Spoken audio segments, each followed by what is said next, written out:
This regular meeting of the Board of Education for October 3rd, 2017 is called to order. Mic's not on? Is it now? Yep, there we go. Thank you. This regular meeting of the Board of Education for October 3rd, 2017 is called to order. Welcome to everyone present and to our television viewers. So it's the people in the back. As everyone may have noticed, we have a new leader to welcome tonight, and we're going to do that shortly after we dispense with some announcements and a welcome from our students from Bravo. Let's get started. First, any item that will be voted on this evening has been posted as required by state law. This meeting is being televised live and will be replayed throughout the next 2 weeks. Please check the board website for replay times. This meeting is also being streamed live for our PPS TV Services website. Director Rosen is joining the meeting tonight by phone, and Director Bailey is on his way here, I believe. He was out at a PTA meeting.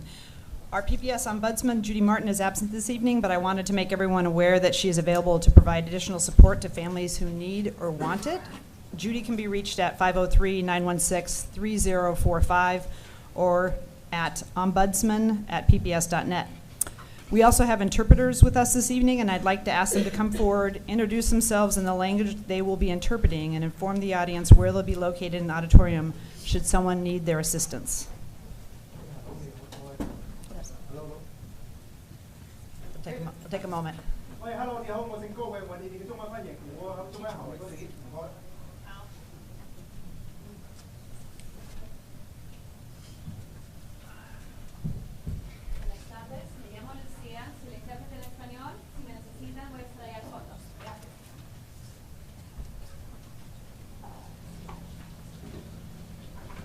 Здравствуйте, меня зовут Татьяна. Если вам нужен русский перевод, я буду там. Добро пожаловать.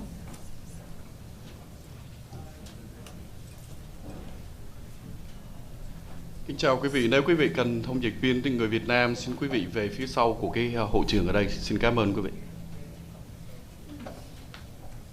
Great, thank you.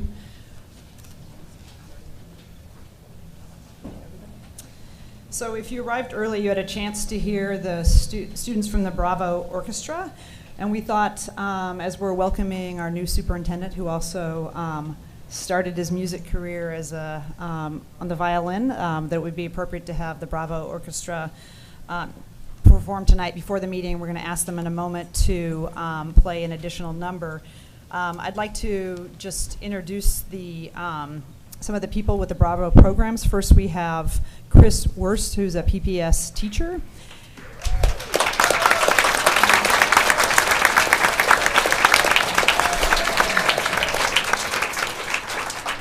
In addition, we have tonight with us Bravo instructors Mark Woodward, Will Gibbs, and Gabriela Jimenez.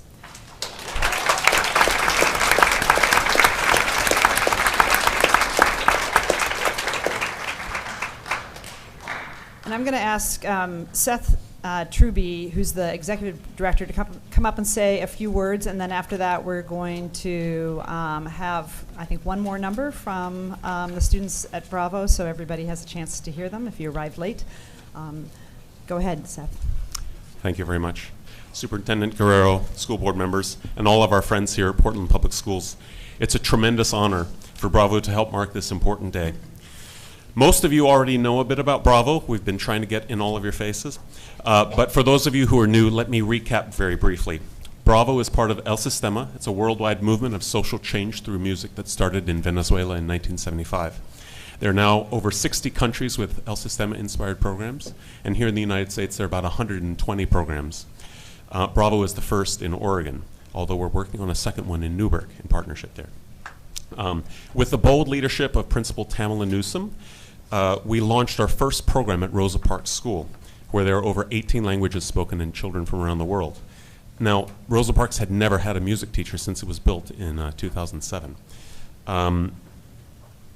When we started at Rosa Parks, we had an after-school program for about 40 kids, and an in-school program teaching introductory violin to all of the kids in K1, so about 140 kids. And that was our first year. 5 years later, a lot has happened.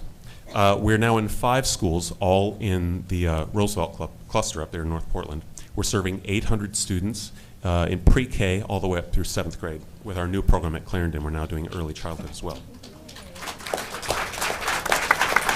I need to point out that everything we do is in daily partnership with our friends in the schools that we serve, the principals, the teachers, the custodians, the cafeteria staff, the parents. We could not do it without a daily active partnership with the schools. We have a lot of friends in this building here too, so thank you for making our work possible. Some highlights of the last few years. We were invited to perform at Governor Kate Brown's inauguration in Salem in January of this year. Our students have performed on stage at the Schnitz with black violin and hypnotic brass for thousands of cheering fans.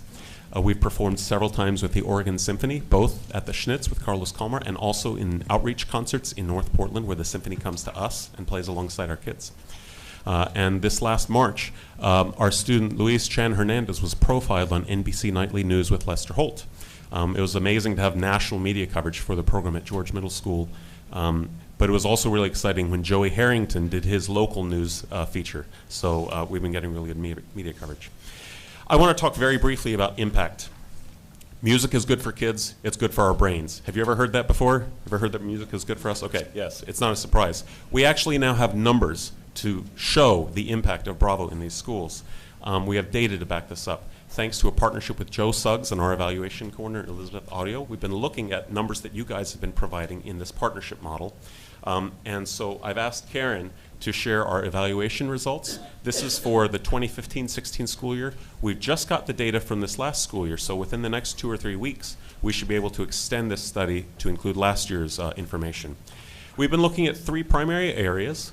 We look at the demographics, of course, but we're looking at attendance, test scores, and then behavior referrals. And it's good news across the board. So when we look at Bravo students compared to other schools in the same schools, other kids in the same schools we serve, their attendance is higher, their test scores are higher, and their behavior referrals are lower. I just want to highlight each one of those areas. With attendance, 91% of Bravo kids in our after-school program are getting 90% or better attendance. That's one of the key benchmarks, and it's 13 percentage points higher than other kids in those same grades in schools. Test scores.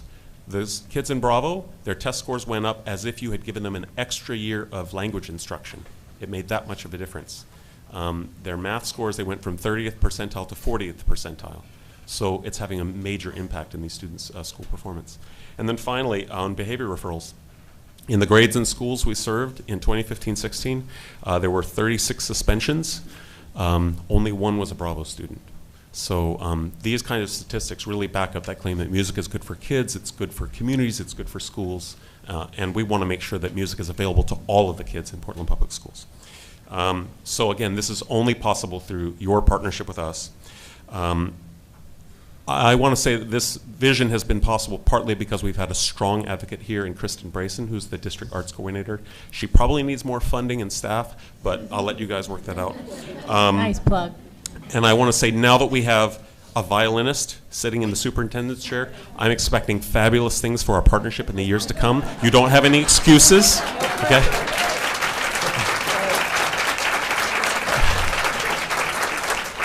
We're going to be coming back to you guys this spring for a request for continued funding of our partnership so that we can serve all of the schools in the Roosevelt cluster by about 2022. That's really just the first step. We can go as far as you guys want to go. And so we're counting on you to say yes. Now let's listen to the kids play some music.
Thank you, and to all the students, really thank you for helping us start the meeting this way. I wish I could tell our new superintendent this is how they all started, but they don't. So thank you for the students tonight for joining us. I think everybody here and the board and the audience would agree we have some pretty outstanding students and musicians here. So thank you.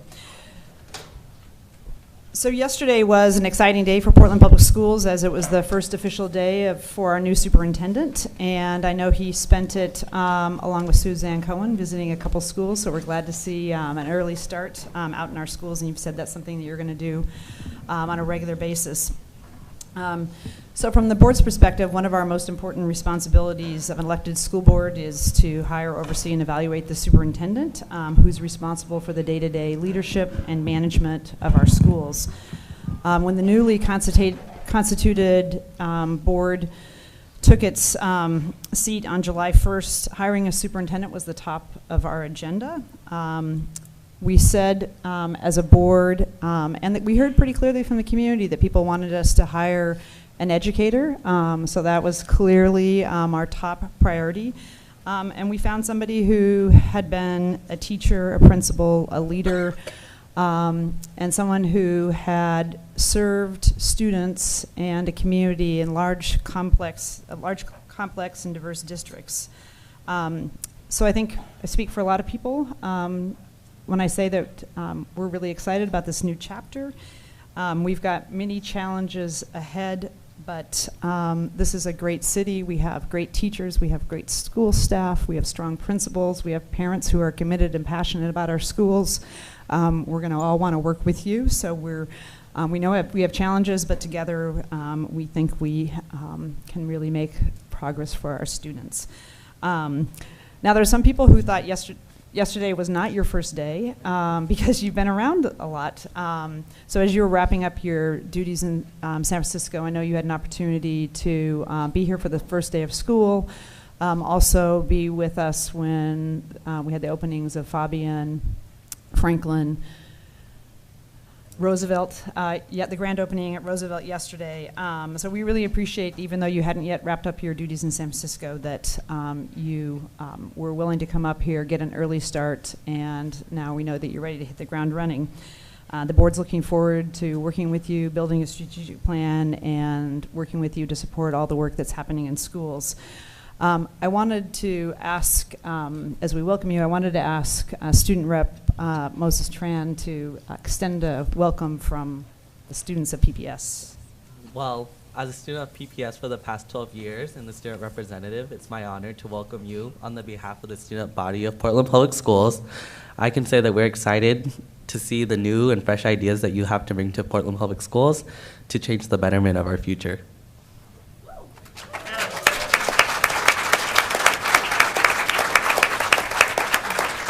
So welcome. Would you like to say a few words?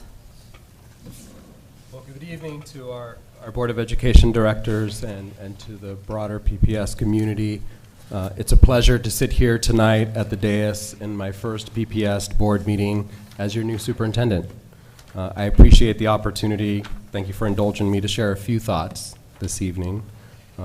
I'll start by letting you know how humbled, how excited I am to have the opportunity to serve in this important leadership role. It is with much eagerness that I have already begun to dive in to the work here in PPS. It's a privilege to work with the talented educators, leaders, the support staff, and the broader community to ensure that each and every student experiences success in our schools. Here are a few thoughts about my own approach and my core beliefs as an educational leader. I see my role as superintendent as the key instructional leader of the school system. The work in the classroom, school, central office, and policy-making level should always be in service of our students. It is critically important that we have clarity about what we expect students to know and be able to do across the grade levels, and that we support the diverse learners we serve in meeting those high expectations. Our ultimate deliverable is that every student walks across the graduation stage, college and or career ready. This means we work at articulating a clear instructional framework, clear pedagogical approaches in our practices, clear ways to assess learning and provide interventions, and most importantly, that we build our students' own sense of agency regarding their own learning. I believe public education should afford all students a well-rounded experience, one that identifies and cultivates students' gifts and talents and provides a range of opportunities to explore other dimensions of learning. Thank you to the Bravo Youth Orchestra for performing here this evening. It warms my heart to see our young students growing and sharing their artistic talents. As someone who learned to play a musical instrument as part of my own public education experience, I know firsthand how critical it is that we offer a wide array of visual and performing arts opportunities for students. And beyond the rigorous academics and the importance of the arts in schools, we also have a responsibility to ensure our students' healthy social-emotional development. Which leads me to my next topic, which is so timely right now. I want to recognize that we have many, many communities that have been affected by recent events. Some are natural disasters, others are man-made. Thanks to all of you, to our corporate partners who generously contributed to Project Giving Hope, our effort to lend a hand to those students and families that were affected by the hurricanes and storms in Houston and Miami will have an important impact. I also want to acknowledge that even as we were collecting school supplies for students in those two communities, another storm hit, this time in Puerto Rico. Our thoughts are with our fellow Americans affected by this storm, and I want to encourage everyone to once again find a way to graciously lend support to people on the island. We also have evidence of other events, not natural disasters, that are initiated and rooted in a climate of fear and hate. From Charlottesville and to the many other recent examples of intolerance, to the unfortunate tragedy that just unfolded in Las Vegas, I know that we are all reflecting with our families on how we can begin to make sense of this horrific event. My thoughts go out to all the families whose lives have been so unnecessarily impacted forever by this senseless violence. And then there is the sense of safety and security that is being compromised by the recent actions against our dreamers. Please know we stand with you, that public education, this cherished door of promise and opportunity, remains open to you as well. Estamos aquí con ustedes. Esperamos que nuestras escuelas podrán proveer un poco de seguridad para que puedan enfocarse en su aprendizaje. Our schools must remain safe and supportive places for learning. As you can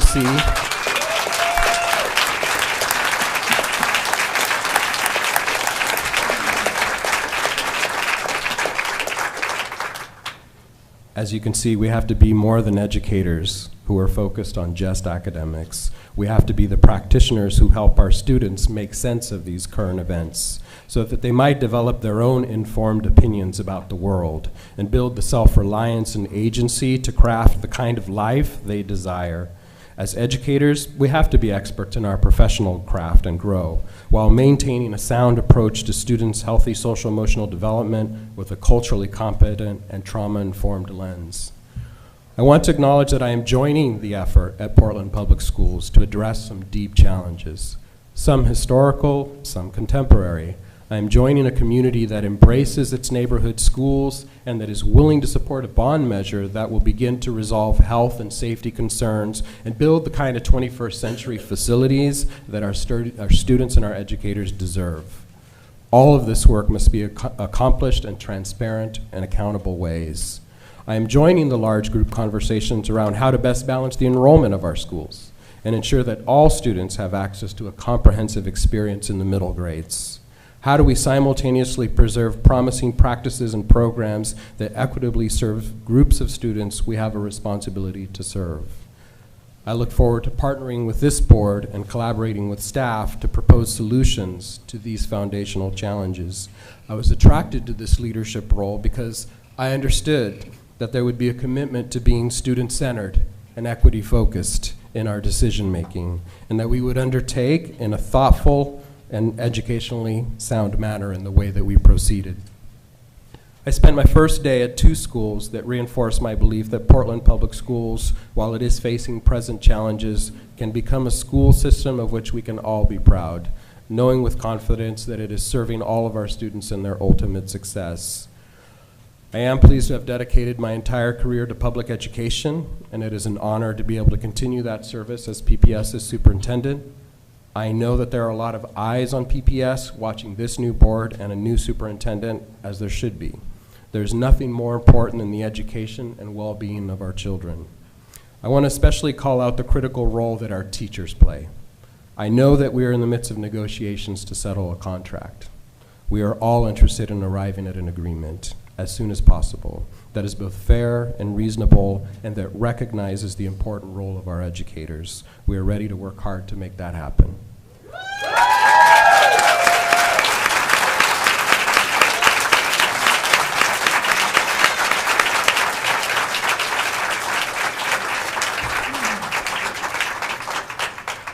While I'm only on day 2 of the job, I wanted to offer these thoughts about my views on the role of public schools. Urban school districts have their own distinct culture, but they share a lot of the same characteristics and challenges. No school system in America has yet closed the achievement gap between those with privilege and those without. But many are actively engaged in narrowing these margins by having the courage to eliminate institutional inequities and break down systemic barriers. I will continue to focus on getting to know our schools, our students, educators, and the many wonderful aspects of our communities so that I may hear firsthand about the assets and challenges on the ground. Already, I have had the opportunity to visit a number of campuses and meet with a variety of people who work in our schools and in our departments. Thank you to the many of you who have already shared your thoughts with me in the school hallways, out on the front sidewalks, and in the schoolyards. It is my hope that in all of these conversations and insights that it'll help me in gaining a clear assessment of our organization and how best to collaborate on solutions. Our ultimate goal will be to co-construct a vision for the Portland Public Schools, one accompanied by a strategic plan for executing and operationalizing this aspiration. We have a lot of work in front of us, but I start this job with optimism, an open mind, and a deep appreciation for what PPS has already accomplished. I am excited about being part of building the district's future.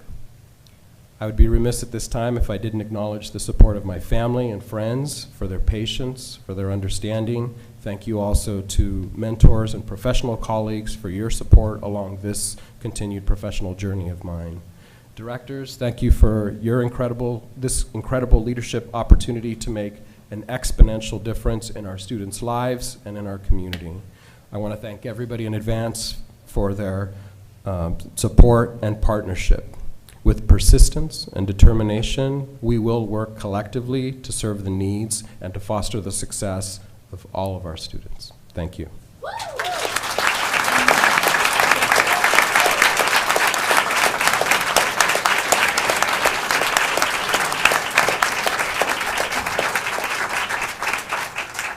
Thank you. We're looking forward to working with you. We did notice, though, your office is awfully bare. So we're going to start a new tradition that there's going to be rotating student art that either on your office walls or outside your office. And to start with, in the back of the room tonight, if people haven't had a chance, there is art from our students, and it's in partnership with the City of Portland. It's an exhibit celebrating the 100th centennial celebration of the Rose Garden, and the student work reflects their lens of Portland, its iconic and unique cultural identity. This piece that we're going to give you to start the rotating exhibit is from Henry Bolch, who is a 5th grader at Richmond Japanese Immersion, and I guess appropriate for your start. I didn't have anything to do with picking it, but it is Keep Portland Weird is the theme. So your first piece of art, and it will rotate through.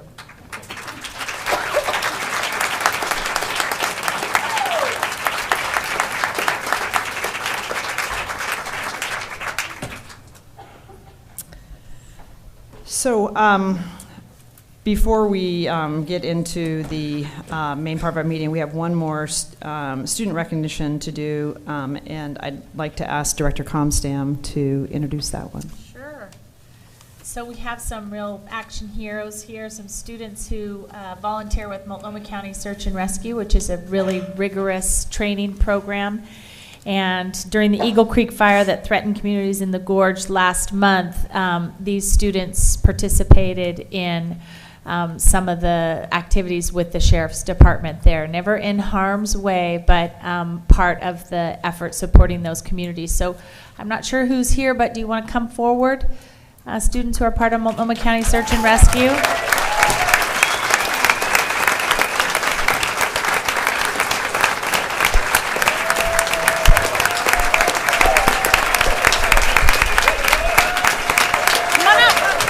Come on up. Come on up. Awesome.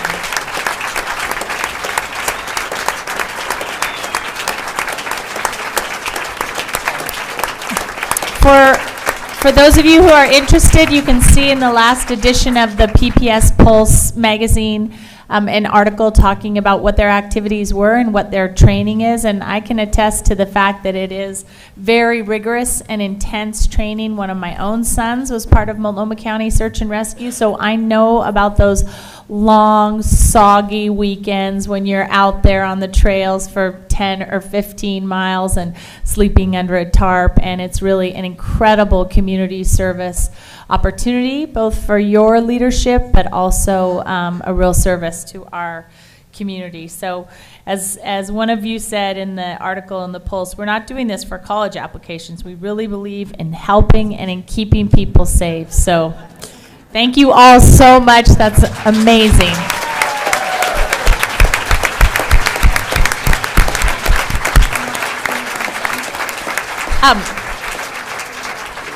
Would any of you like to sit down at the microphone there and just share anything about your experience recently?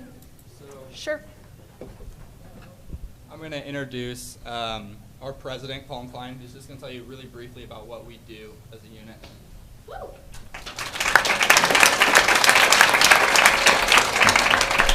So, as Multnomah County Search and Rescue, we are the primary search and rescue resource for Multnomah County.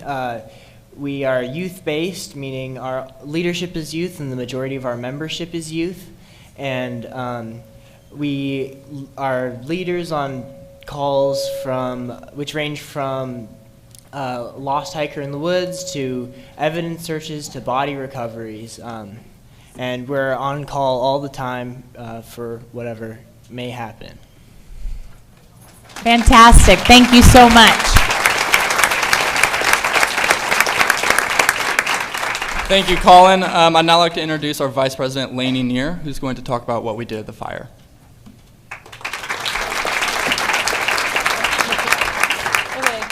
Hi, I'm Lainey. I am a senior at Cleveland High School. And so with the fire this year in the Columbia River Gorge, we got a call out maybe on a Sunday, I believe, and we were called out to go do evacuation notices in areas in the gorge, different neighborhoods around there. And it started as a level 1 evacuation, and it quickly escalated to a level 2 or level 3 evacuation within the next couple days. And one thing for us about the Columbia River Gorge is that it means a lot to every single one of us.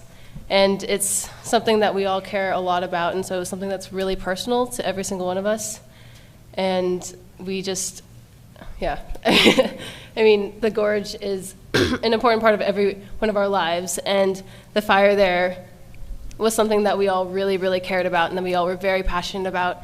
So a lot of us would miss quite a few days of school just to be there, and sorry to all of our teachers who are here tonight, but we missed a few days. Thank you.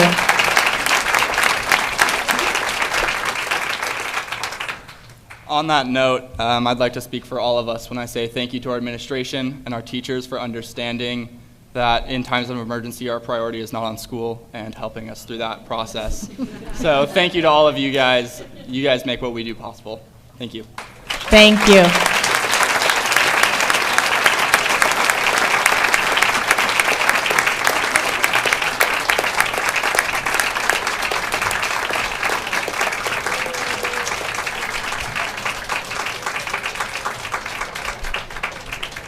This is just a small sample of how amazing our students are.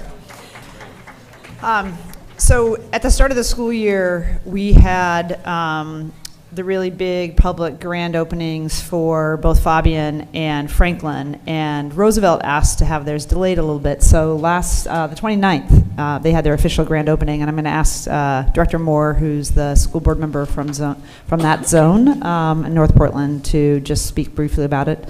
And Superintendent Guerrero, if you have comments, I know you were there as well. If you want to add them, you can. So Roosevelt had its grand opening last Friday, and it coincided with homecoming this year. And this was one of the largest crowds for homecoming in recent memory.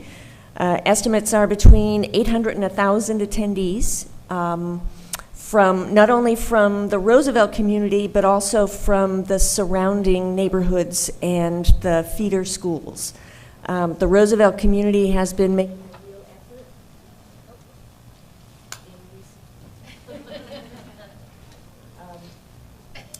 hello? There we go. They've made a real effort in the last couple of years to solidify relationships between Roosevelt and the surrounding community, and it's obviously paying off. The building is now visible. It's been covered by portables with construction crews for the last couple of years, and it is now totally visible. It has a front door, and it is a beautiful building. I encourage everybody to come out and see it. And to top off the festivities, the Roosevelt football team won. Let's go, Rough Riders. And Superintendent Guerrero was there for the coin toss and the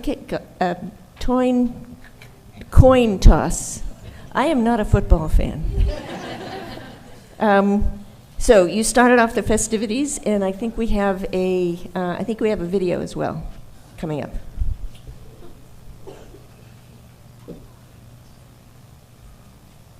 So we are here for Roosevelt's homecoming on September 29th and tour of schools.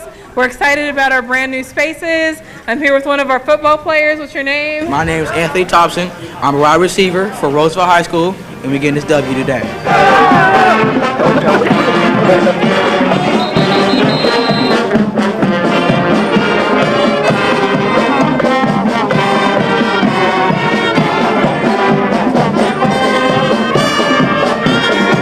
So please put your hands together and welcome our new superintendent. Good evening, everybody. Hopefully you are as impressed as all of us are by the school facility, a fantastic place for future generations of students. We do have a parade of future riders, including little preschool kids that we know will come to Roosevelt one day.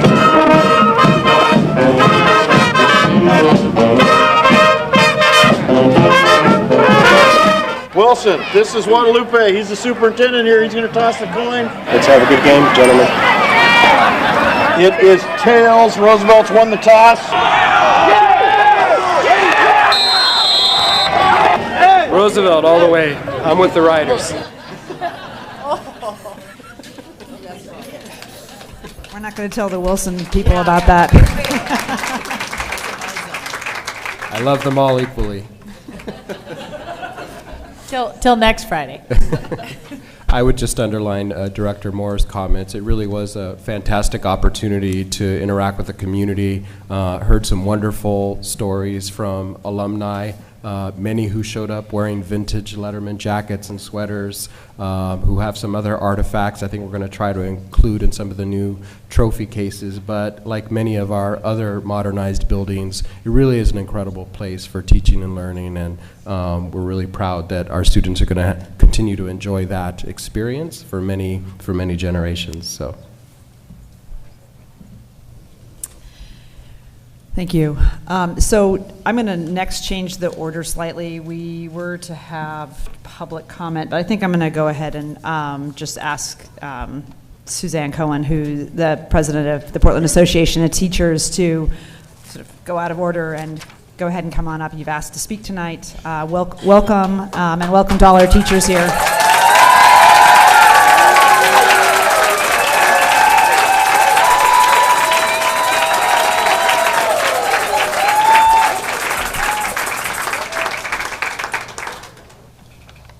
Well, I don't mind cutting in line this one time. So thank you very much.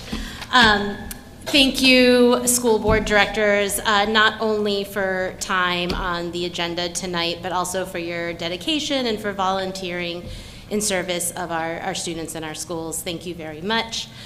Tonight, I did want to address and welcome our new, thank you, our new superintendent, Guadalupe Guerrero. Welcome, welcome, welcome.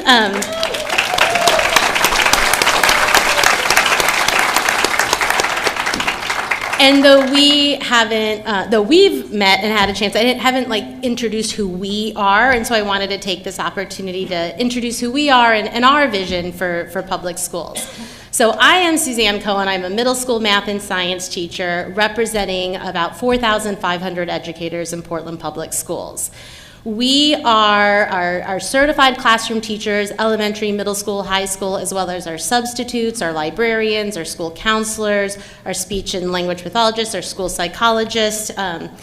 And we worked about 5 years ago on a visioning process with our educators and our community, asking the question. It's not a conspiracy. Asking the question, like, what do we want for our schools? And from this process came out a visioning document called The Schools Portland Students Deserve, and you'll see it on our shirts and in our, so you'll see it around. And so I wanted to talk a little bit about some of the aspects of that vision. One thing I know already from your email today, you are right there with us with equity. And for us, really, that means that every child, regardless of their zip code, should I switch mics now? Every child, regardless of their zip code, has all the support, the tools, and the time necessary for them to learn. And that also involves a lot of other aspects that you've addressed a little bit. Like, we want inviting buildings for all our students. We believe in community support for nutrition and health. We also really want to see a full continuum of services. We believe in manageable caseloads so that our students can be well served in the least restrictive environment. We believe in the power of the IEP, or that team meeting, really determining what's in the best interest of the child. We know that every child deserves a well-rounded curriculum that of course includes the basics, but also art and music and PE, and we don't think that these should be standalone or after-school programs for some. We believe that these should be embedded in the school day taught by a certified educator.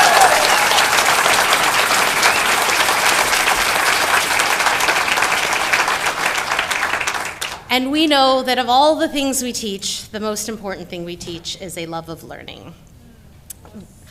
We are trusted and trained professionals. We are the ones best equipped to make decisions about what it takes to ensure student success. And that's why we're fighting for class sizes that enable educators to connect one-on-one. In San Francisco, the school district you come from, in the contract for kindergarten through third grade, there's a class size of 22.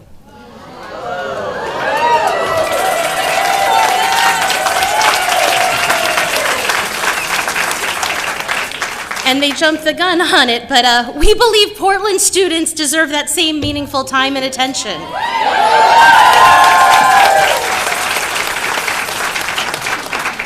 We absolutely believe in Portland Public Schools, and we believe in our students. And as an educator yourself, I know you know this like we know it. This isn't a job, and it's a calling. And we work hard every day to connect with every child and discover their passions and unlock their potential. And what we're asking of you, our new superintendent and our new-ish school board, is to ensure that every educator has the resources, the mentoring, and the support that all professionals need to grow and develop. And so we are asking for quality professional development and adequate time to plan and collaborate with our colleagues.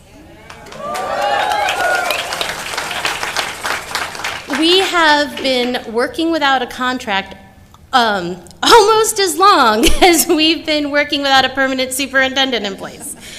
And so we know that you did not create the situation that we are all in, but we also know that you can make it better.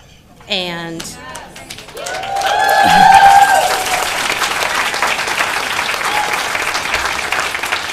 we hope that you share our vision for the schools our Portland students deserve, and we are asking today that you get informed and get involved and get us back on track, and it starts by settling our contract. Thank you very much.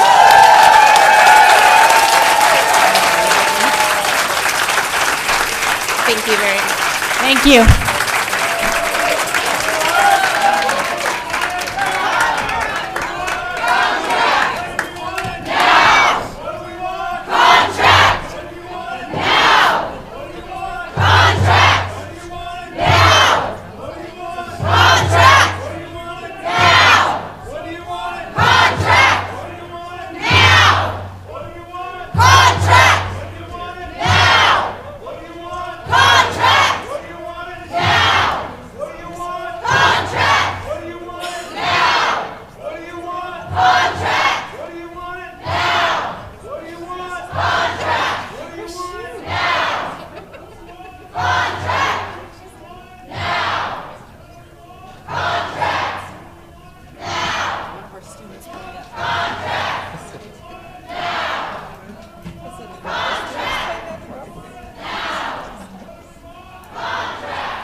Okay, before we begin our public comment period, I'd like to review our guidelines for public comment. The board thanks the community for taking the time to attend the meeting and provide your comments to the board. We value public input as it informs our work, and we look forward to hearing your thoughts, reflections, and concerns. Our responsibility as a board is to actively listen with our electronic devices turned off. Board members will not respond to comments or questions during public comment, but our board office or the superintendent, whichever is appropriate, will follow up on issues raised during public testimony. Guidelines for public input emphasize respect and consideration for others. Complaints about individual employees should be directed to the superintendent's office as a personnel matter. People will have a total of 3 minutes to share comments. Begin by stating your name, spelling your last name for the record. During the first 2 minutes of the testimony, a green light will appear. When you have 1 minute remaining, a yellow light will go on, and when your time is up, the red light will go on and a buzzer will sound. At that point, we ask you to respectfully conclude your comments. So with that, I'm going to ask Ms. Hewson to first call any students who have signed up for public comment. Are there any students? No students, so we'll go to the general public comment. Ms. Hewson, please call the first name. George Hawker Jr. and Vanessa Rentschler.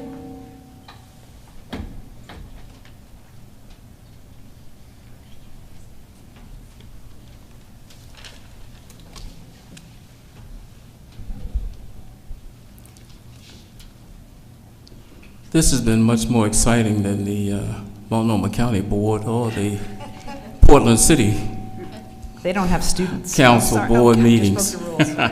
Yes. Good evening,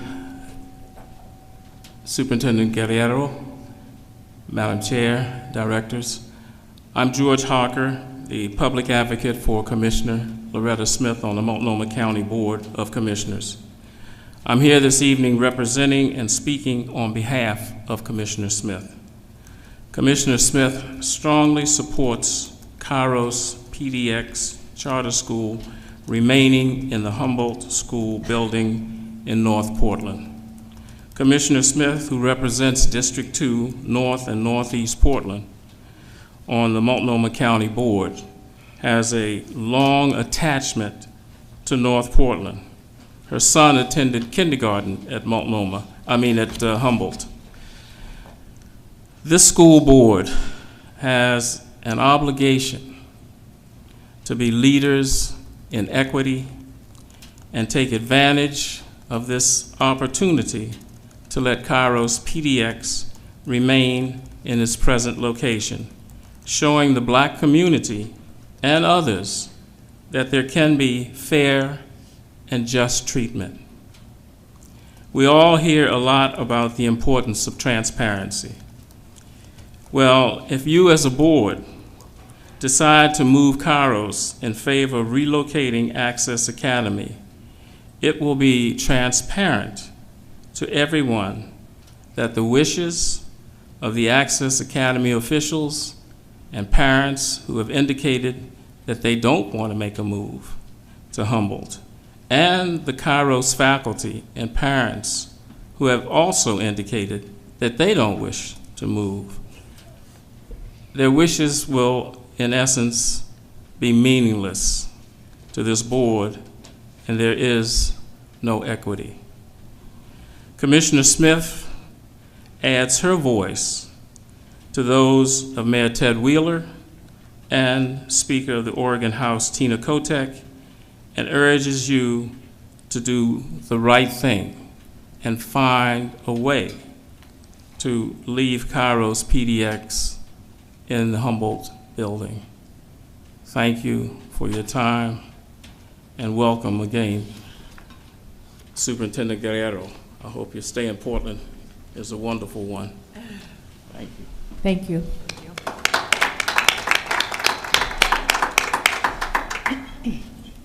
Hi, am I on? Okay. Hi. My name is Vanessa Rentschler. I'm supposed to spell my last name right. R-E-N-T-S-C-H-L-E-R. I have 2 sons in PPS, one of which is on an IEP for autism. And for the past 2 years, our family has enjoyed professional collaboration with our private ABA providers within the school setting. ABA meaning Applied Behavior Analysis, which is the strongest evidence-based support for autism. This has allowed our son to learn in the gen ed setting, the least restrictive environment. In other words, successful inclusion. The ABA therapist's guidance in real time has allowed teachers and paras to implement effective strategies specific to my son's needs, individualized. The ABA supports are essentially a prosthetic in the sense that, like glasses or hearing aids, this approach allows my son to overcome challenges related to his disability. ABA is what gives my son appropriate access to his education. Equity. I would like to add that the school staff reported that the outside ABA support was exceedingly helpful to them. PPS's recent policy and procedure update concerning this beneficial dynamic has put an abrupt and arbitrary restriction on external ABA supports, essentially truncating collaboration and effective support. Why? The PPS Special Ed Department cites several reasons, the most glaring examples being that ABA is not a right, PPS is not obligated to provide ABA, and that this was somehow not providing FAPE, free appropriate public education. My husband and I are teaming up with other parents in the same predicament, including Paul Turdahl, whom I'm thinking some of you already know of. We would argue that by blocking ABA provider access, that PPS is blocking student access to their individualized and appropriate education. ABA in school is a right when it plays a vital role in a student's educational plan. When the school district broadly limits ABA as a matter of policy, the district is not taking into account a student's individual needs. Doesn't this appear to violate disability discrimination statutes? Thank you so much. Thank you. So I would just note that that's a policy that's, or a practice at the staff level versus a board policy. So we would ask the superintendent and staff to follow up with that. Go ahead, Ms. Houston. Our next 2 speakers, Sarah Dumont and Joshua DeCristo.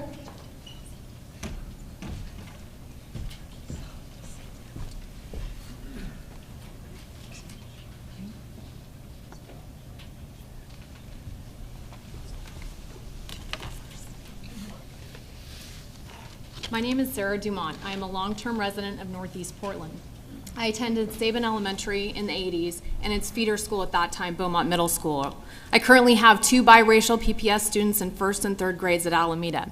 I'm going to discuss several issues regarding the proposed boundary changes. 1, the lack of adherence to PPS policy. 2, the failure to provide a strategic plan to address low capture rates. And 3, the fact that this boundary changes is unnecessarily pitting communities against each other. First, policies exist because they provide the framework for action and ensure fair decisions are made. The opposite is occurring right now.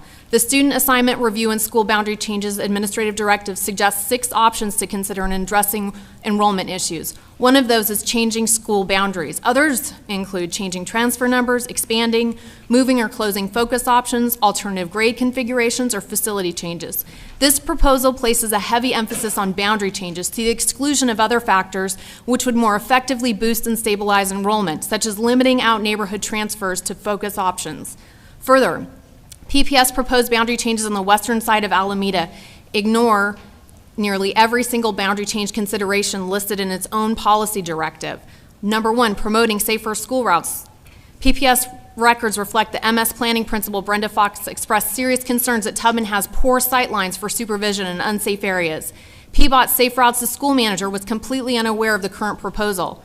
2, minimizing transportation times and distance. The proposal would make the distance to middle school more than 6 times what it is currently now. 3, minimizing the assignment of students away from schools in close proximity to the residents. PPS records show that the proposal was edited to, quote, omit most references to distance to school walkability, or in another case, quote, remove references to school walkers, not really one of our goals. 4, maximize conservation of natural resources. 5, minimize expenses for transportation. Very rough estimates of transportation costs exceed $500,000. And 6, avoid separating small numbers of students from their classmates when they move to schools at the next level. These considerations have not been addressed by the board. Second, boundary changes plan does nothing to address low capture rates at schools. In other words, what is the board proposing to do about schools where the parents in the community aren't sending their children to that school? I'm going to address King because that's the school that's driving the boundary changes to Sabin and Alameda. At King, only 52% of the neighborhood kids attend the school. According to PPS profile for King, there are 359 neighborhood students. I spoke to the King school administrator today, and there are currently 137 students in the Mandarin program. If King increased its capture rate, it would have more than enough students for robust offerings. What we need is a strategic plan to address a low capture rate at the school, which this proposal does nothing about. Finally, this plan has resulted in pitting parents against each other. In June 1st, DBRAC meeting, members of the committee referred to people in Alameda and Beverly Cleary as untouched rich gorillas. Then, in paperwork I provided the board and would like to make part of the record, a co-chair of DBRAC committee engaged in unprofessional communications with supporters. Can you wrap up your comments, please? Thank you. These communications show an animus towards certain communities and are reflective of how this process has pitted neighborhoods against each other. Unfortunately, that animus appears to be driving the decision to change boundaries. Thank you.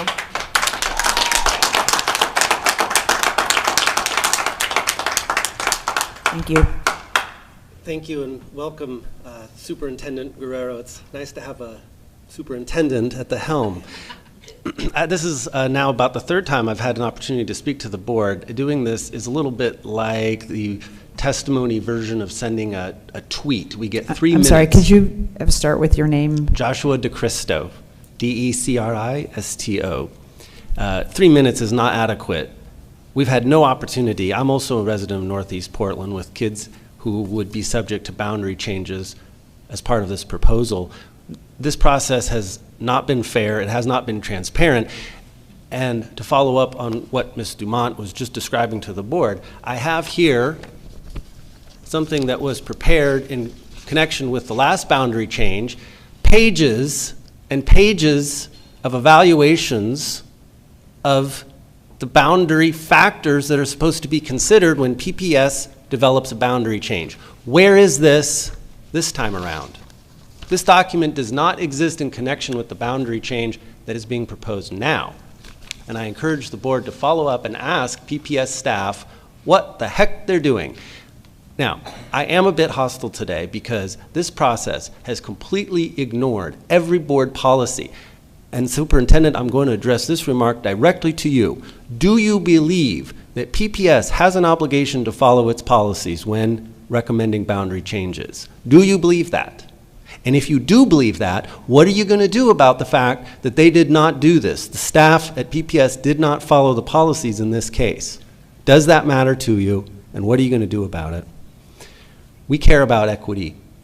I have a lot of ideas about how we could realign public schools in Northeast Portland.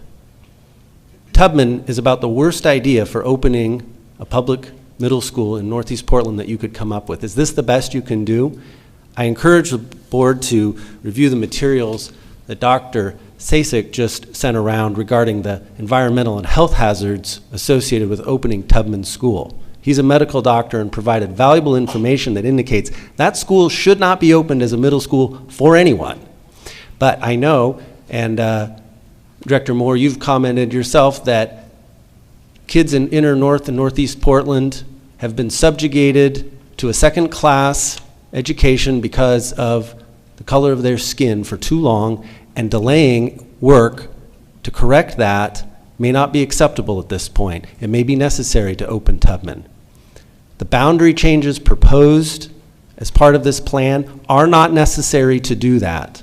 You can open Tubman if you feel you need to do that, but take some time to look at these boundary changes and only do it in connection with a plan that addresses Vernon, Alameda, Beaumont, Sabin, Irvington, all of these schools You together. need to wrap up your comments, please. Thank you. Thank you. Thank you. Our last two speakers, Samantha Lanham and Dan Kearsley.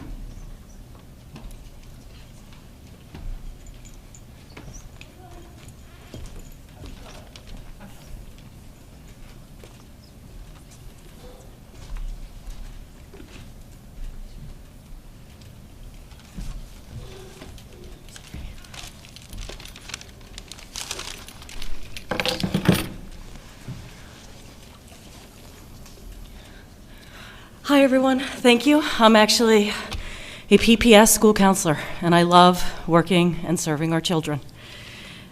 My name is Samantha Lanham, and I do sit before you with a heavy and discouraged heart. Upon entering Madison High School on my way to attend my first listening session, I was flooded with memories when I served as the Sunsite manager, Schools Uniting Neighborhoods, about 12 years ago. That's when they converted the K-5 to K-8s. 8th graders from a couple schools were sent to Madison because their schools couldn't fit all the students. I couldn't believe they created a plan and got the numbers of students wrong and had to bus them to the local high school to receive their 8th grade education. I remember that, and I filed that in my memory bank, and I feel like something similar is happening today. I heard about the most recent proposal boundary changes that were very different from the one I saw in June, from a text message from a neighbor. I am a mother of a 4-year-old boy and a 14-month-old boy. My son will be entering kindergarten next fall. A month ago, my son was assigned to Alameda Elementary and is now assigned to Scott Elementary. My initial response, although frustrated I received no information from my son's school or district, I had a sense of excitement. I attended PS 95 in the Bronx, New York when I was a kid, and I look forward to my son being among a more diverse student body like I was. Then I got into the details of this change and what it meant for my son. The proposed boundary changes from Northeast 53rd to 57th, which doesn't feel like a natural boundary, take some K-5 to Rose City, a couple to Scott, and the remainder are grandfathered in. This went dead. I hit the pavement looking for other kindergartners with no siblings. Okay, I can talk loud. I'm from New York. Where am I, though? Okay, I lost my spot. Do I get another second? Who would also be attending Scott? I have found, to date, 5 other kindergarten-age children. And I'm a good advocate. I'm a school counselor. This boundary change does not seem to accomplish what it set out to do, and makes my son an outsider in his community. I feel like my son and a couple of kids are collateral damage that people can feel good about creating some change. This boundary change does not create a movement. I fear it will not create the change that is needed. I want the middle schools to open. Everybody does. Presenting concerns is just that, and there should be room. Instead, I feel a storyline has been written about Alameda that I have never helped write. Disagreeing with parts of a plan is not the same as disagreeing with making schools equitable for all children. The application of this sliver of the proposal feels arbitrary and is not well thought out. Create a movement. Create a comprehensive plan I can get behind.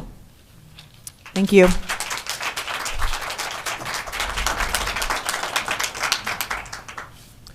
My name is Dan Kearsley, Kearsley. I'm a parent of 3 students at Alameda, and I believe that the public schools are best when they are neighborhood schools. When parents are eager to enroll their children at neighborhood schools, everyone wins. My question for the board members tonight is whether you believe in neighborhood schools, because the current proposal does not reflect neighborhood school focus.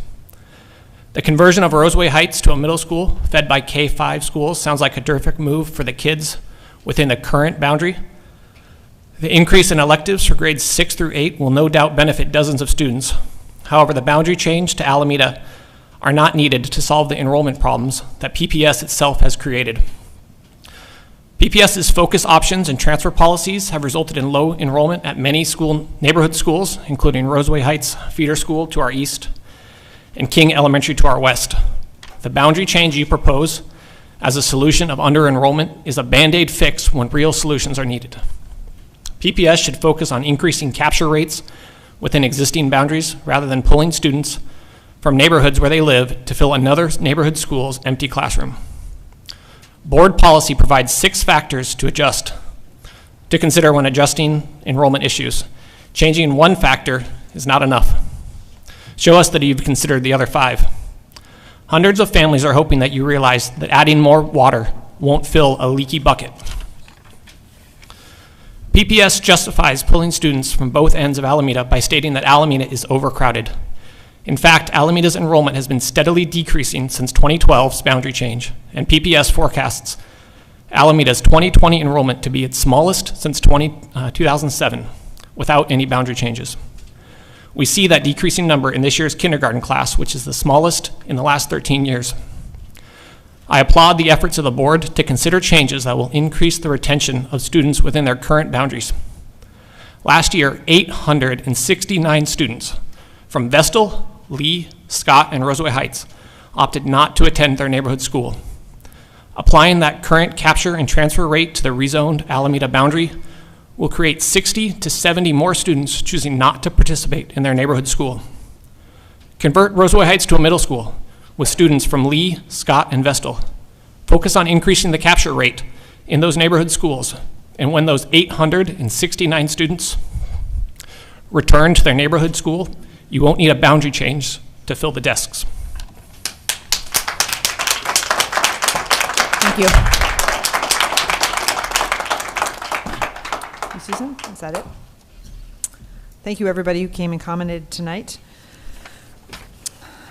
Next, we have an item that was heard in the board's Finance, Audit, and Operations Committee. And I'd like to ask the chair of that committee, Director Moore, for a brief report, and she may be calling up the finance team. Yeah, we discussed the budget amendment that will be presented with tonight. Is this on? Yeah. Okay, there we go. And the committee members voted unanimously to recommend adoption of the budget amendment. It is the document you have has has line items. It's pretty. It spells out exactly what this budget amendment is about, and I would ask Ryan or whoever wants to come up. We'll do it together. Okay. So if anybody has any questions, I'm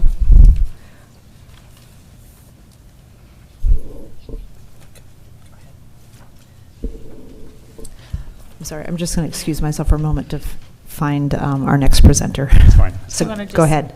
Okay, go ahead. Present the general context for the budget amendment process. Sure, yes. And good evening and welcome, Superintendent Guerrero. Nice to have you here. And with me here is May Lee, who's our Chief Financial Officer. My name is Ryan Dutcher. We'll go through the budget amendment, and you can tell us if you'd like to see more detail or less detail. We have a few people here in the audience, too, that can give us more specific information on some of the programmatic pieces as well for some of the additional spending pieces. But really, there are a couple things the budget amendment does. One, by amending the budget, it forces us to have this conversation just to introduce more transparency. The board passed the budget back in June, and this is our first amendment to the budget. There are a couple things in this one. First is to true up some of our ending fund balances on some of our grant funds. And the second piece is some additional spending items that we will introduce into our general fund. So I'll probably start, if you go to the second page, we can get into the next level of detail. For new additions to the budget, I'm about a third of the way down on the page. We have about $1.9 million, which are new additions. These are all detailed on the larger page you have as well. We have a budget increase of about $1.3 million, and then we have budget development corrections. So these are largely mistakes we make in the budget development process. Some of these are spreadsheet errors of about $600,000. So that's the $3.8 million is the increase in spending for the general fund. Those dollars come directly out of our contingency fund to support all of these decisions, all these trade-offs. During the budget amendment process, do we also have a transfer of ending fund balance into the contingency fund? So we're working both ways? So there was none into the contingency fund for the general fund. But what it does do is it trues up the ending fund balance mainly for our capital funds, and you'll see reference here on the 400 funds. So that trues up the unspent balances for our capital funds that will remain in those funds, and those are for specified capital projects. Thank you. Mm-hmm. The only other piece I'd call out, there were two. If you look at the list, there are two. Of the amount, there's $1 million for grant to really transfer some activities that were previously funded by grant funds to the general fund. These are both bridge funding. They both add up to $1 million. That's a substantial amount of money. Dr. Trong is here to answer questions, and also Jeannie Yurkovich can answer questions as well if you have any specific. I know the FAO had asked for more detail, and they're both here and they can sure answer those.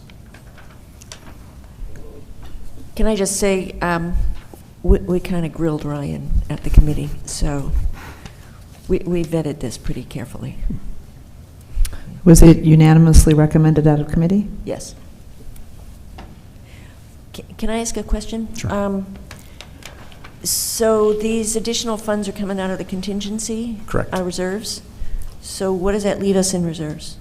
That leaves us, from memory, I believe it's 21 million. And what percentage is that? That'll get us down to that takes about a 0.5% away. So we budgeted 4%, so now we'll be at right around 3.5% okay. of our general fund budget. Okay.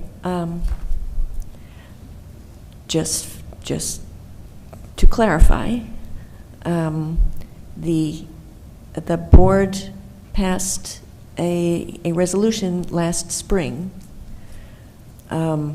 with a goal of having contingency of 5%. Correct. So we're going in the wrong direction. That's correct. So we may have to do that, but I think that should be noted. Yep. And I think the board needs to be aware of this as we start thinking about other activities that are coming down the pike. We really don't have enough in reserves to be using it for operating funds. So. And the piece I'll add on this, and we talked about FAO as well. When when our bond rating agencies visited us for to rate our debt rating for the current obligation, there were 2 points they were concerned about, and one was the turnover in our staff, and the second piece was our ending fund balance or our reserves. So those were the two pieces. Otherwise, they had great things to say about PPS, but those are the two pieces they expressed concern on. So just to make a reference to the other school districts, the other school districts in our area generally have about 10% reserve on the books. We have a much lower rate, so that's something that I'm sure the board have talked about in the past, and that's why we raised the reserve.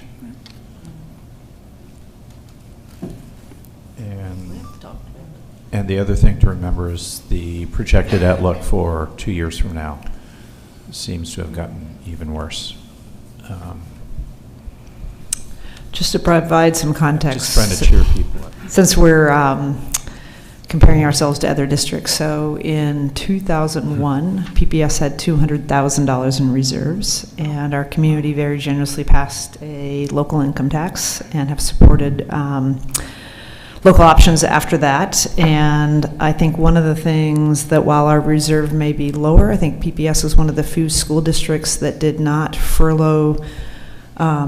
furlough days following 2008. So while it's admirable to have a 10% goal, I think it's some kids you're only in third grade once or an eighth grader. So I think the use of the passport to preserve instructional days is important. So there's some trade-offs. Yep. Any other? Superintendent? Could I just ask staff, of course, for our listening public, to clarify why it was necessary to make a contribution of $379,000 to support Youth Pass? Sure. Yeah. So the city of Portland, we had a partnership between TriMet, the city of Portland, and PPS to cover our youth passes for our students. The city of Portland chose not to fund as much for PPS and chose to bring other districts into the mix.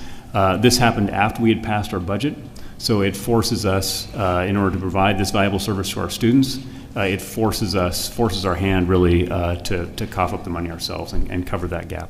And I'm guessing this decision came later than our budget was approved. Exactly. Yes. The discussions happened before, but the decision happened after we'd passed our budget. Yes.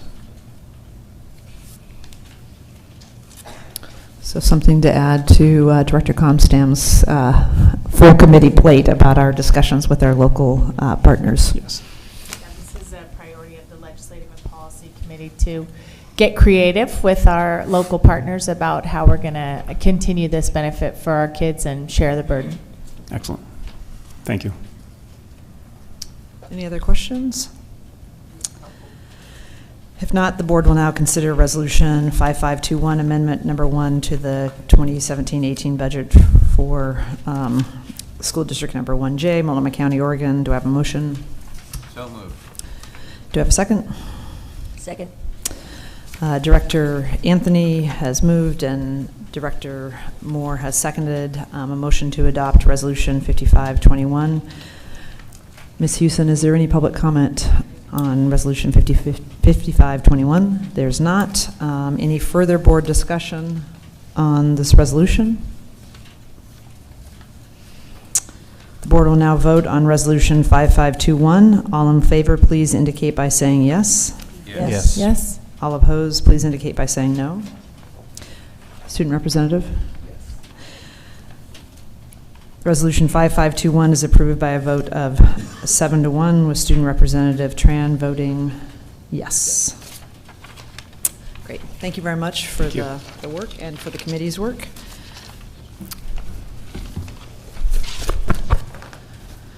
So one of the most important issues on the board's agenda this fall is addressing the inequities in our middle grades. And we have a proposal currently before us from staff that attempts to address the enrollment imbalance, the lack of robust middle school programming in some schools.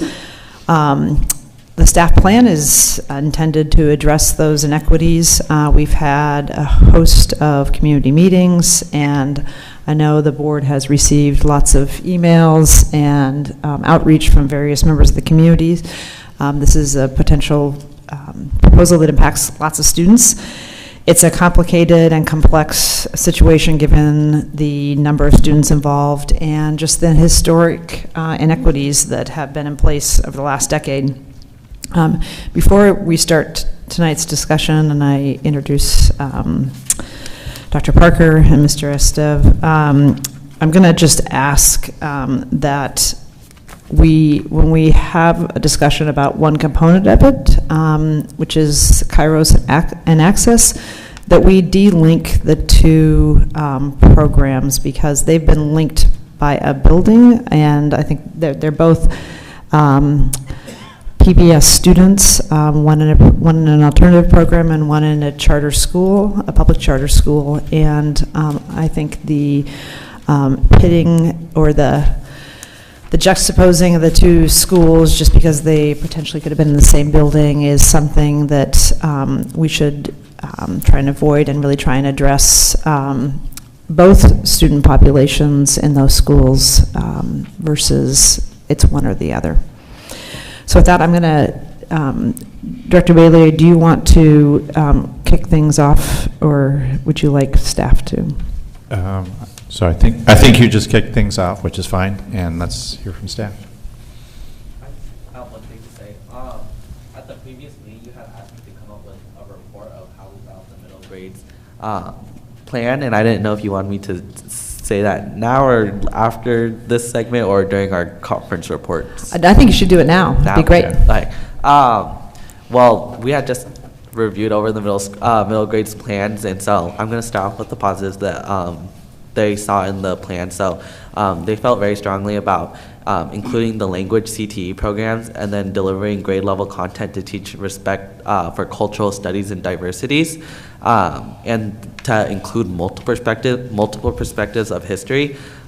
They also felt very strongly about teaching positive self-concepts because they did not feel that that was something that they were taught, and that to better inform students of school counseling, because students felt like the school counselors in middle school, they didn't necessarily know what their job was and what resources their school counselors could provide.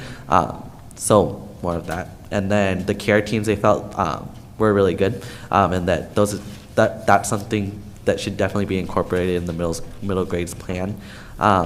And so to move on to what they weren't sure about in the middle grades plan is they saw TAG, and they felt that TAG was very alienating to students who did not qualify for TAG, and because it was not clear of what it was, many students who were not in it felt that they were not as good or as smart. And for those who were offered it, they were not offered any modified curriculums or any other services, but felt more that it was just a label they were given. But there are also positive things for students who did receive TAG services, and they felt that the modified curriculums that they got in reading and things like that did benefit them and benefit their learning. So for me, I don't know if it's because one school had more TAG students who qualified or not, but if students are qualifying for TAG, I believe they should receive those services no matter the size of how many students qualify for TAG in that school. And then on one last note, there was courageous conversations in which they felt was a bit vague, and so they were asking how would this be incorporated in curriculum and where will it be implemented, and that it seems like it'll go hand in hand with other team equity groups in place. So that's what the SuperSAC committee had felt about the middle grades implementation. Thank you. That's wonderful. Can I yield my time to Moses? I was writing as quickly as possible. Sorry, I can email feedback. that to you. I know it's come through our planning principal team, so I appreciate that. But I'm glad I got to hear it firsthand as well. Thank you. Yeah, it would be great if you had a write-up that you wanted to see. Yeah, I can email that over to you. And we took notes on that meeting as well, and we'll have those available for you. All right, so our update this evening is primarily around the community engagement efforts that continue, and I'm going to let Harry summarize those. All right, good evening, Directors, Superintendent. Harry Esteve, Director of Strategic Communication and Outreach for PPS. I'm going to give you an update on community engagement work regarding opening our 2 new middle schools. As I reported last week, we are well underway in reaching out to affected communities and getting their input into our proposal. To date, we have held 2 listening sessions in front of you all, in front of the board. One was at Madison High School and one was here at BESC. Both were heavily attended. More than 70 people spoke. Others gave written comments and have provided other types of testimony which we have collected. Last night, we held a community forum at Madison High School. It was attended by about 100 people. It was a good turnout, and I don't think it was just for the pizza that we offered. It was a little bit of a different format. Although that helped. That kind of made the evening go by a little better. Yeah. It was a different format that included some interactive opportunities to comment on specific questions and issues that you guys are dealing with right now. And from my observations, participants took that very seriously. They spent time giving very earnest comments, both in writing and later talking.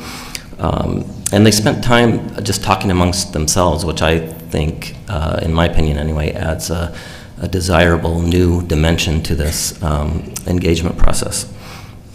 The event was facilitated by Coraggio Group, which is now in process of gathering all the data that was delivered, because a lot of it was on Post-it notes that were stuck onto questions, other writings and that sort of thing that you can't just take note of immediately, but they're going to give us a nice summary of what that was, as well as all the raw materials. And the meeting also included an opportunity for participants to make just public comments, and 22 people took that advantage. And then we have a second similar community forum scheduled beginning at 6:30 p.m. this Thursday, October 5, at Sabin School. We're going to utilize the same format, and we're expecting a similar turnout, at least hoping for one. And we're also receiving comments online from our website, 266 when I checked earlier today. I provided you with some of those. I haven't given you an update, but I will. And we're also getting emails on a daily basis, as I heard that you are as well.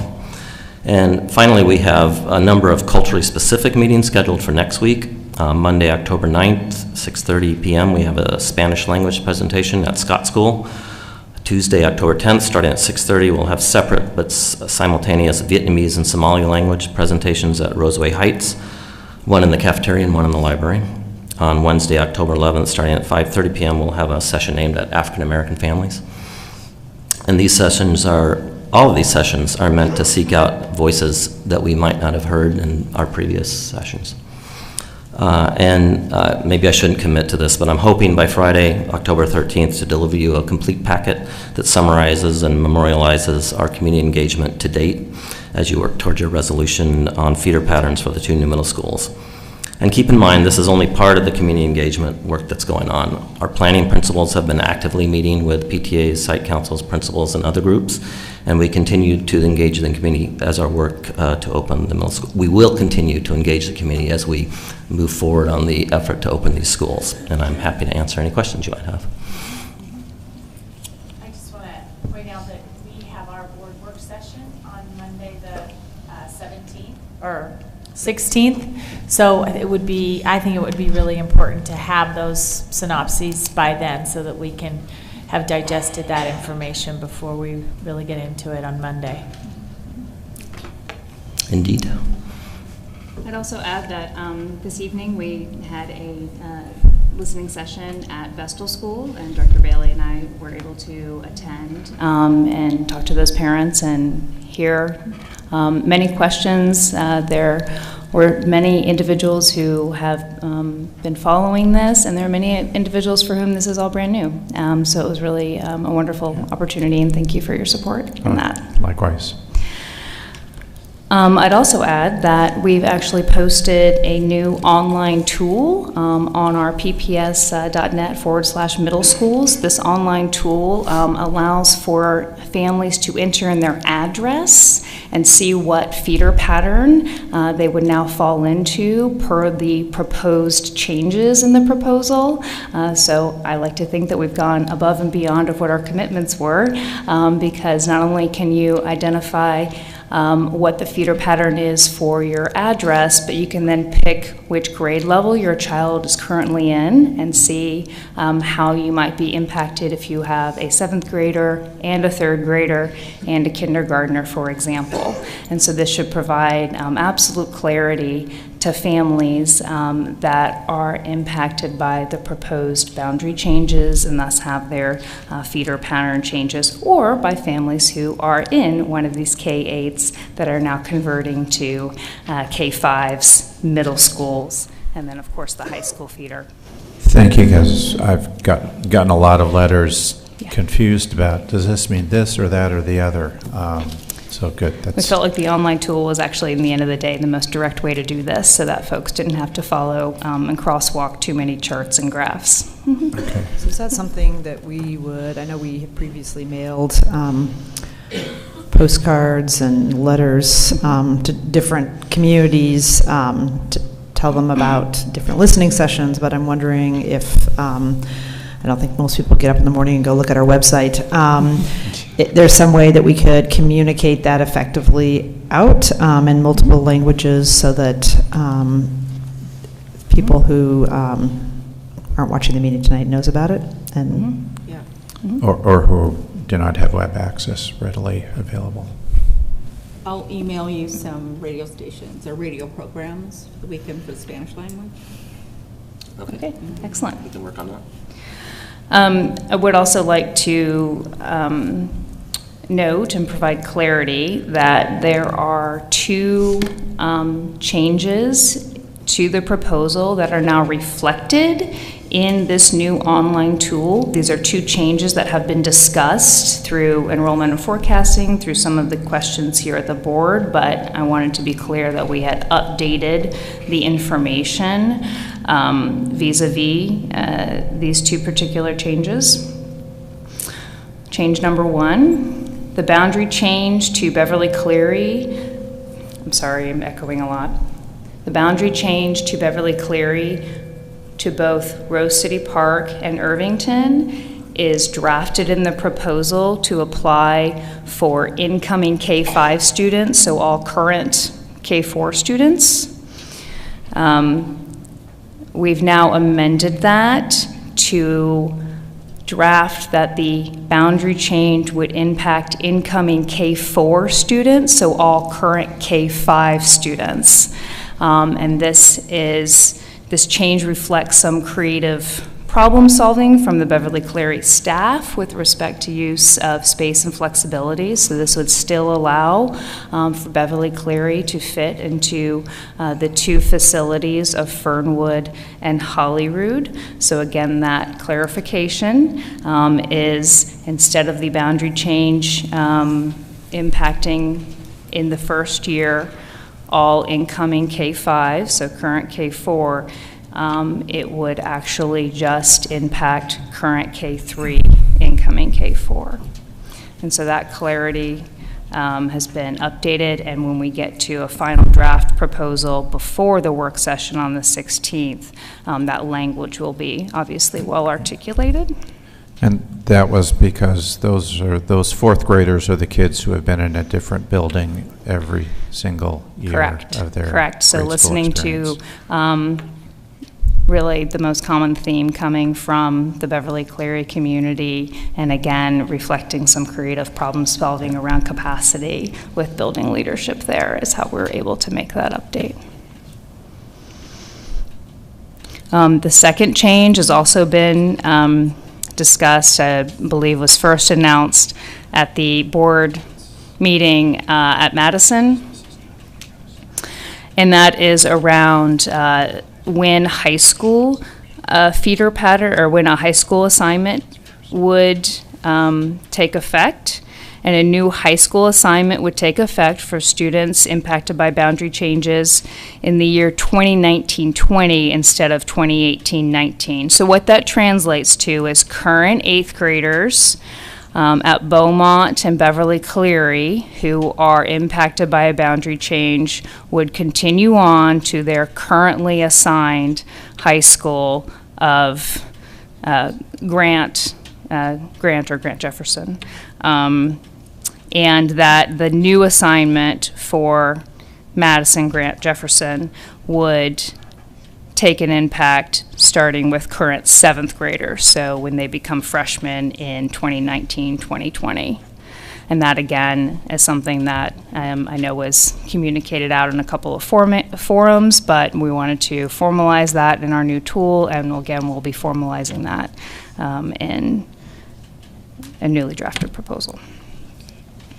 So those are the two updates with regard to how community engagement and questions for clarification have impacted and shaped clarification within the proposal and updates, of course. I think at the last meeting, you were asked to sort of model a couple different options. I don't know if you want to speak to that.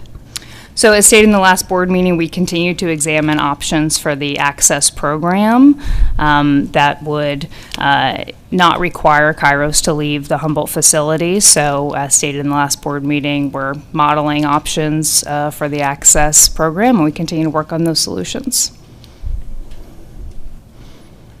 So right now what we're looking for a timeline is that, our board meeting on the 17th, which is not yet on our calendar. It's actually currently scheduled to be a work session, but might need to be converted to a board meeting because if we're going to have an introduction of a resolution that we're going to then vote on the 24th. So is that Monday the 16th? Yes, that's the date. Okay. So Monday the 16th would be a board meeting where 2.0 version of our staff's plan would be introduced for us to work on, with the goal of passing the plan in some form on the 24th. So I guess I'm just going to want to call the question because I think that waiting till the 16th is too late to get 2.0. If it's too late, if we are going to be voting on it on October 24th. So I think if the fundamental plan is going to be changed, right now we have on the table a proposal from staff that we've had lots of comment on from the community. And sort of the two things and I think when we get to the 16th, we're either going to have the proposal with the two clarifying items that Ms. Parker just outlined, or we could have, I guess, look at the three options. We could be considering that, or we could be considering a revised staff proposal, or the board provide an amendment. And so I guess I'm looking for to either staff or the superintendent. If there's things obviously that we want to include in the next iteration, say it seems to me, as I take that sort of the sense of just discussions that probably it's unlikely that Kairos is going to move, that should that be sort of incorporated into a new proposal. But I think waiting until the 16th and then expecting the board to vote on it is probably it's too short of a time frame. So I don't know if other board members have points of view, or did you want to say something, Superintendent? I would say that the board that would leave for next week. And the board has already scheduled community meetings on Monday the 9th as well as Tuesday the 10th. And the staff is actively working on updating a more comprehensive plan that addresses some of these outstanding questions. And we're looking forward to bringing those to you. Is there a date that's being proposed by which you would want a sense of that information? Yeah, this is just more the mechanics of if there were, following those meetings, going to be a revision in the staff proposal, then it would make sense to have it provided in advance of the, whatever, the Friday before, in advance of the meeting on the 16th. And then we should probably have a drafted a resolution, which would be a place to start, a resolution that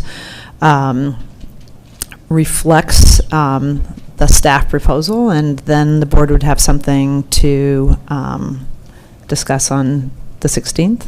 I think as staff, we could be prepared to include that as usual in the Friday board packet before the Tuesday. So a sense of other board members of how you want to proceed? So really, what? Go ahead, Julie. No, it's, is that, I guess I'm just worried that that is a short timeline to really look at the options, but I don't know if it's possible to get it any sooner. I mean, you have a lot of work on your plate, so I want to be reasonable, but also when is the earliest possible we could have that? So part of using this time and having a regular scheduled update was to keep the board and community informed of what areas of the proposal were being investigated for the purposes of strengthening it.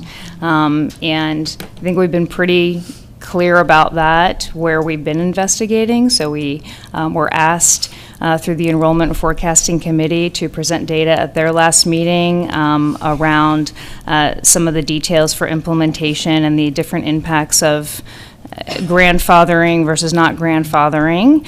So we've made updates and recommendations around that area. We've been asked in multiple settings to look into other options for the Access program, so we're currently doing that. And we've been asked to alter the proposal where it is currently written that the Kairos program would be relocated from the Humboldt School. So we will be altering the proposal in a final version to remove that relocation of Kairos. So those are the three areas that we have been asked to investigate other options, and we've been actively pursuing, and I think that those have been pretty clearly communicated so that there aren't other areas of unanticipated changes at this stage. I guess that is the last question for me, that is that access. And looking to see what your proposal is and if it meets really the needs for growth and for the students having the ability to walk. I mean, if it's a middle school program, then walk to a high school program. So just really anxious to see that. Understood. And for thoughtful design around what is best for all students requires an actively engaged and large group of leaders who have been actively engaged and research-based and thoughtful decision-making, which I know you appreciate. And that is how we're going about determining a good solution. I think that is the purpose of that work session on the 16th, to really get into what are the few areas that need a little tweaking, dig into what any new recommendations might be, and really have discussion around the community input that we've received on those. Great. Thanks, Laura. Okay. We recognize the board's anxiousness to hear our thoughts, and we also need the opportunity to continue vetting the possibilities, particularly with the affected school communities leaders. Director Anthony or more, do you have anything you, as members of the committee, want to add?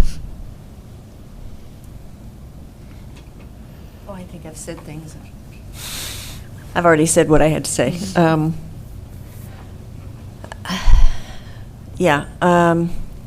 This is complicated. This is really complicated. And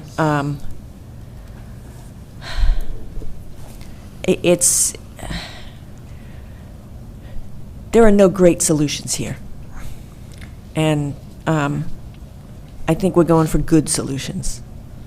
And hopefully, a couple of years from now, we get a new middle school at Kellogg to open it, you know, that'll open up a lot of things, and we can do. At some point, we're going to get to a great solution. Right now, we're going for good.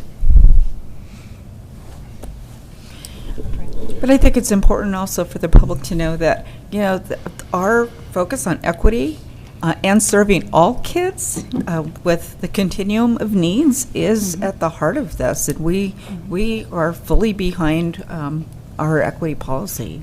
So we've gotten a lot of public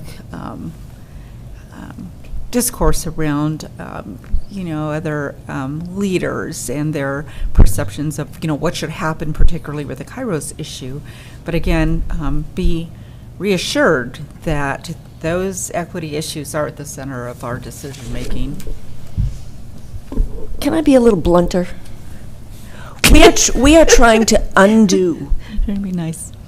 inequities that have been persistent for more than a decade. Probably longer than that. Well, I mean, the current brand of inequity.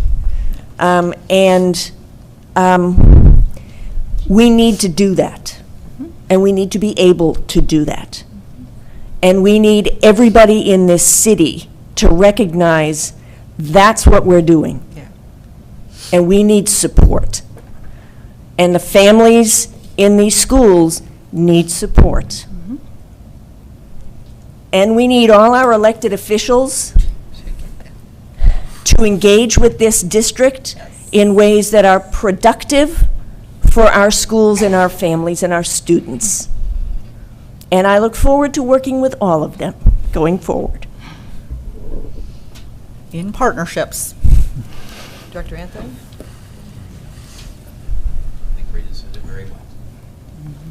So a couple of things. Just coming from Vestal, I would be remiss not to bring up one of the criticisms of the current proposal on the board is that Vestal is left under-enrolled. And it's not a situation that can be fixed well through adjusting boundaries. It's a catchment rate issue because they are so close to so many focus options programs, and our current policy allows unlimited leakage from a school into focus options, and that is something we need to change. And secondly, in the interim, and this might be true not only for Vestal but for some other schools as well, and it's true for the K-8s that are going to continue to be K-8s for the coming years. We need to address staffing issues there so that those kids are getting equitable resources. And so I really feel like we are on the hook for that for Vestal and for the K-8s and perhaps some other schools as we, again, this is going to be a multi-year process, and it's, again, my intention as when we're done with this, one, to look at that policy change in our lottery, and second, to forge ahead with shifting boundaries and finishing the reconfiguration to K-8s on the east side. Scott, since you bring up Vestal, I really do have to say something because I am getting very tired of the choice between catchment and boundaries, because we know perfectly well that a school that's sitting half empty and that has the programming that a half empty school can offer is never going to improve its catchment. We have to get the kids there. It's a chicken and egg. It's a chicken and egg. That's all there is to it. And I do want to ask, have you been looking at Vestal? There was one idea floated that, from my knowledge of the two schools, makes some sense. Have you looked at moving the neighborhood side from Bridger to Vestal? Since the DLI program at Vestal, or I'm sorry, at Bridger, can't actually expand to its natural potential in the building as it is. So the question, have we looked at, is one, a question of numbers and modeling and forecasting and the analysis around it and capacity. So yes, from that perspective, we looked at that option and modeled lots of other ideas. But the other half of Have We Looked At is really discussing the programmatic realities, the preparations of the staff, the school communities, all the other things that would make that transition successful. I know that at least from the DLI programmatic side, that has been discussed. I'm not entirely sure of the level of detail and the history, but I'm quite confident that our teaching and learning teams could provide that information. The only thing I would say about that is, so in the last 15 years, neighborhood programs have been closed in a whole host of southeast and northeast school programs. Wilcox, Richmond, Winter Haven, whatever the, I can't remember the neighborhoods, Brooklyn, the neighborhood program, the school, Steve Bull, you'll know this, right next to Holiday Center, Youngson. So you've had Edwards. Well, I'm thinking about the concentration of closure of neighborhood programs through this sort of band of sort of southeast and northeast in a pretty narrow corridor. I'd just be concerned that Bridger would be sort of another one in that whole band, and you really are eliminating a lot of neighborhood programming in a pretty big swath of sort of the northeast, southeast. So that's one thing I'd have a concern about that program. And also Montevilla, I think if you look at the demographics, is pretty rapidly changing. So I would just be concerned that that become a solution that creates other issues. Well, that's why we need a comprehensive look, and it has to be coupled with a focus option policy and co-location, a really close look at co-location. Superintendent Guerrero, you wanted to say something.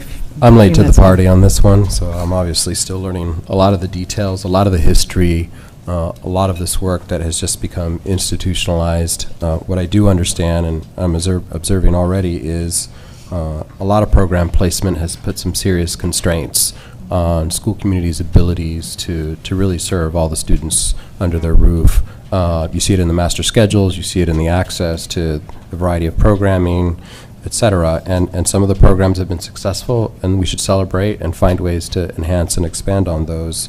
And ultimately, and it's always been my belief, we can tinker with the boundaries, and that's part of the equation, but ultimately it boils down to school quality. So how do we ensure every single neighborhood school is an excellent choice? And so I think what you'll see coming forth, and I want to applaud the staff for a vigorous, courageous conversation this morning to try to get at a solution that may not be a great one, and I think this is going to be iterative, but that I think tries to, as a Rubik's Cube, to try to resolve for many questions that have brought up and all the variables that are there, and it might not sort of be a complete resolution, but I don't think, and how do we find the win-win-win in all of it? And one that doesn't necessarily eliminate some of the valued programs that serve subgroups of students in different ways, and actually how do we actually preserve and maybe learn from and enhance and expand on them? Is it possible to do that if we look at the entire school portfolio?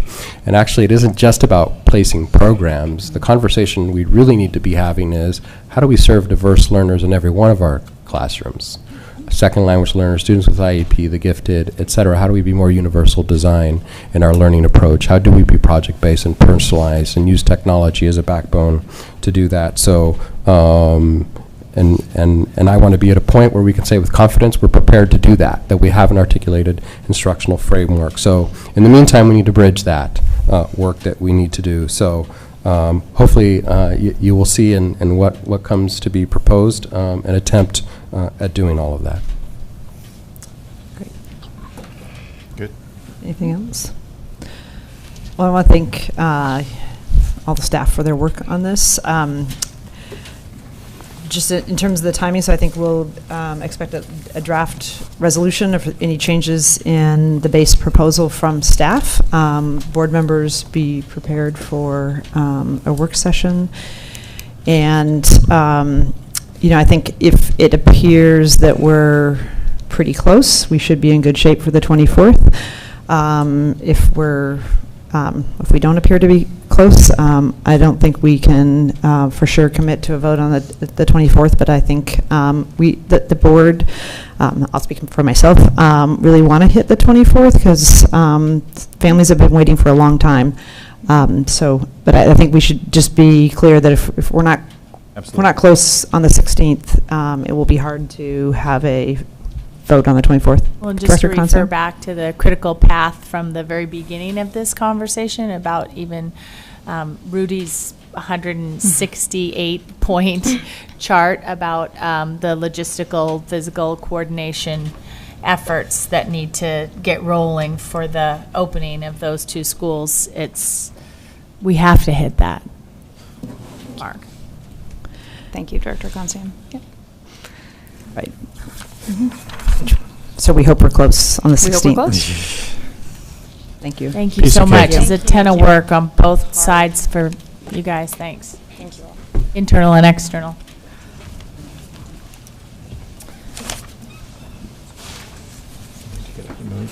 So the next agenda item was the health and safety and accessibility improvements. I don't know if Jerry Vincent's here or is... we have not held any of those meetings. They've been canceled. Right, but I was, we'd asked for staff to provide a presentation.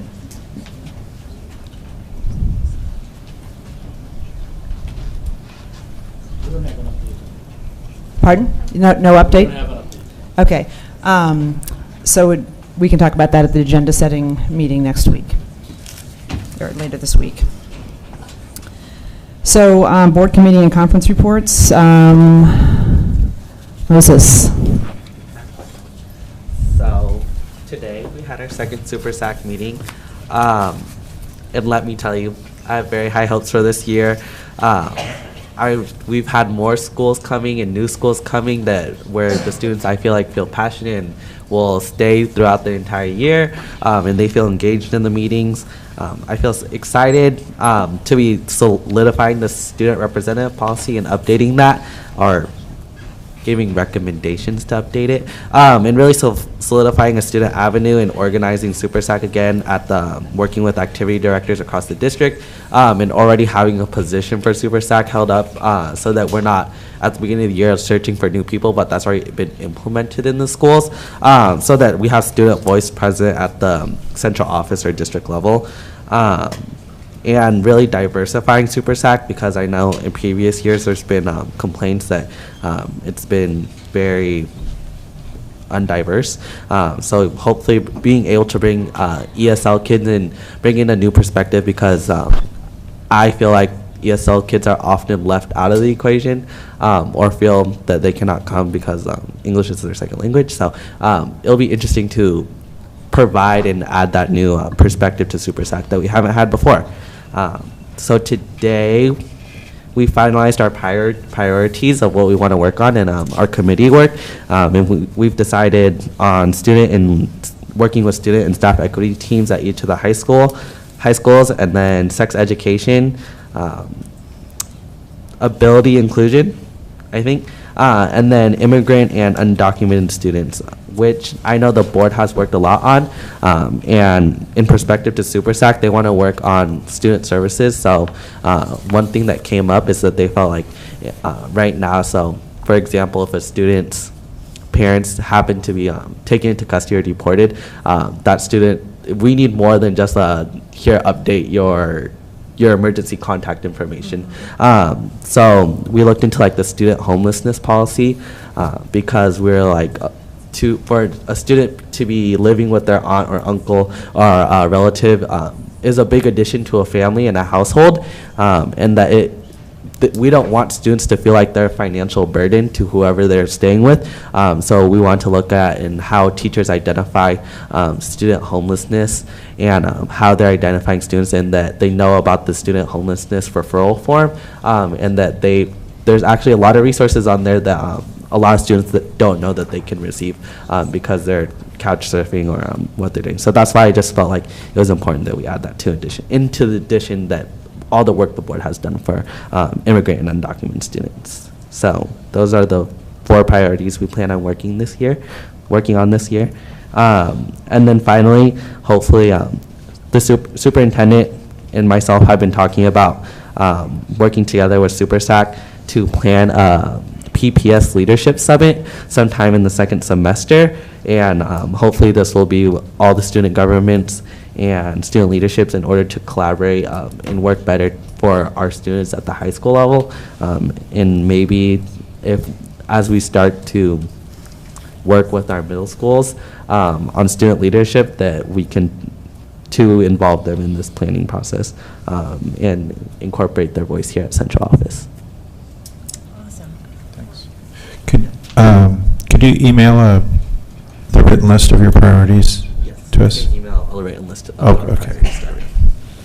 And I think it would be great with our new leadership with Superintendent Guerrero and with Moses's leadership, we can benefit from the different models that you've seen in other school districts about how to really use student voice more effectively and amplify it, because I think as Moses is discovering, as he's trying to sort of resuscitate SuperSAC, for lack of a better word, it hasn't always been our strength. And so I think you probably come with some new ideas from other places where students are more integral to decision making.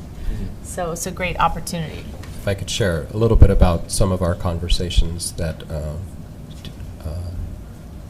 we've had already, in order to be able to do that and to encourage and coordinate across schools and provide supports to do that, there's some tangible ways we may be coming back to the board for being able to do that. For example, a student advisor that serves district-wide our students.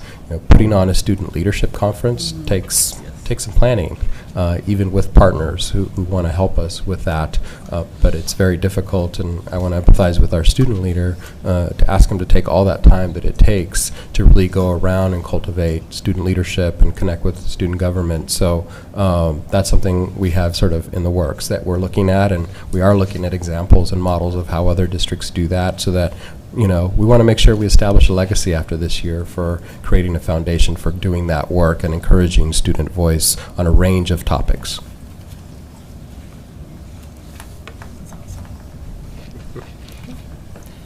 Any other committees have reports? Julie? Not exactly a committee, but I wanted to give a brief update on the work that Director Moore and I have been doing along with some staff on the working with SEI on looking at the potential of perhaps a preference transfer policy that would align with the city's policy of preference for housing in the northeast or Albina area. So we have been meeting at least monthly to just look at some options, and we will continue to do that and provide you more information as it develops. Anything to add? Yeah.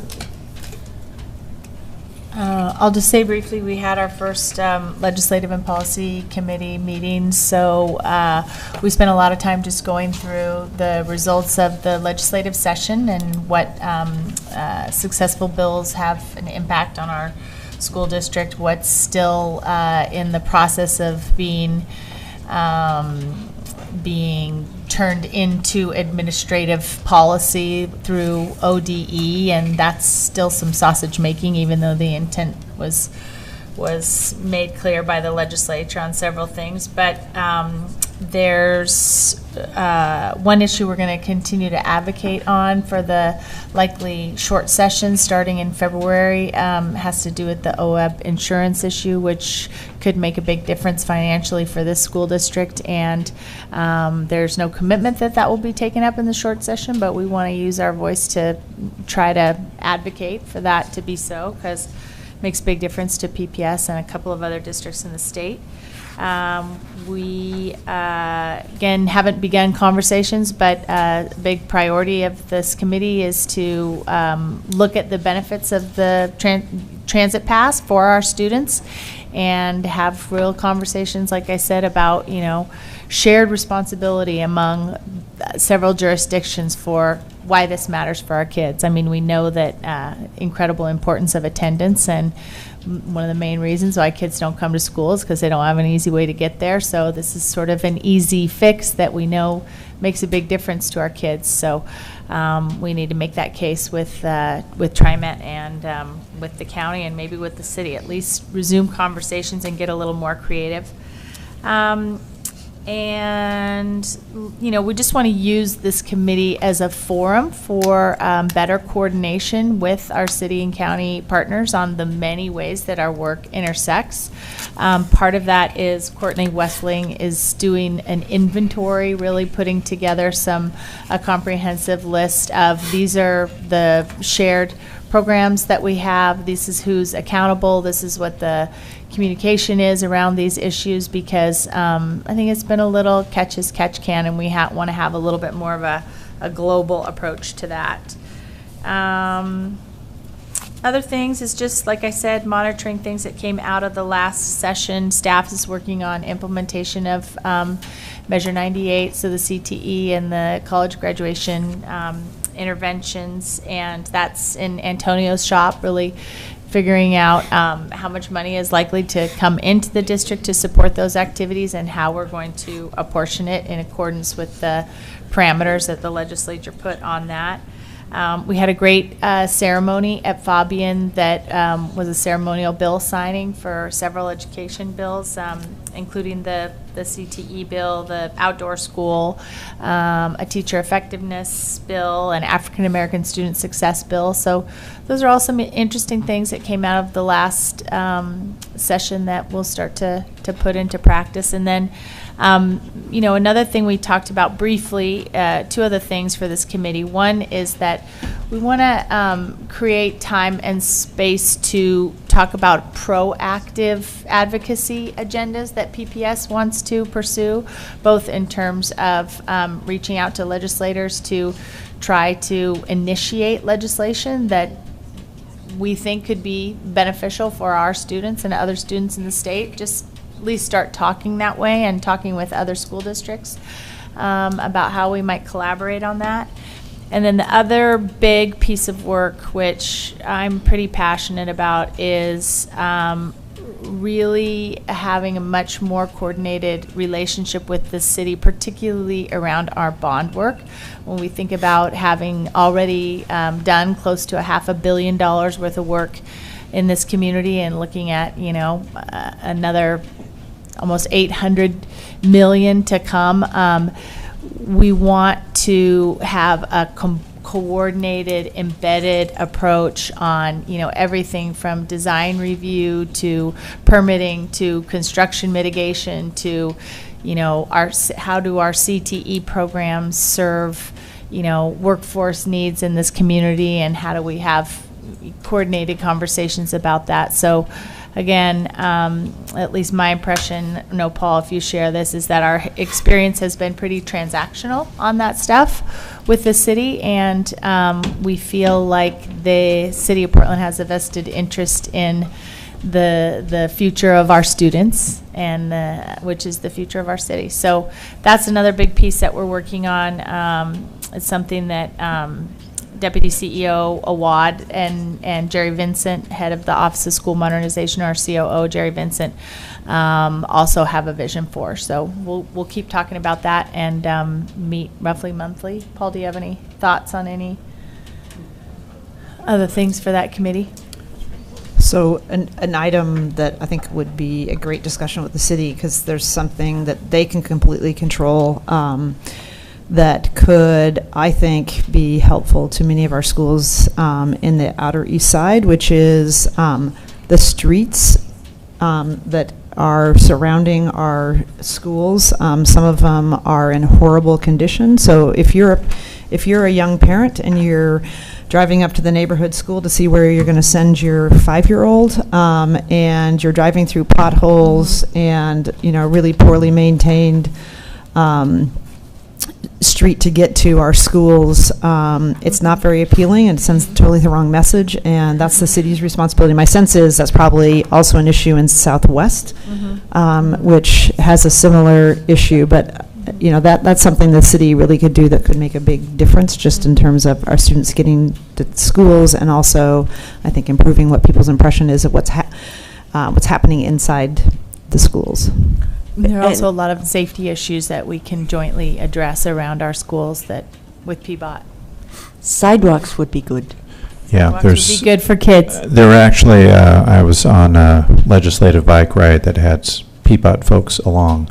And there's a number of projects that are in the works. For example, along a number of improvements are coming for 92nd around where Lee School is. That was one thing I asked about in particular because a parent was struck by a car there a couple of years ago.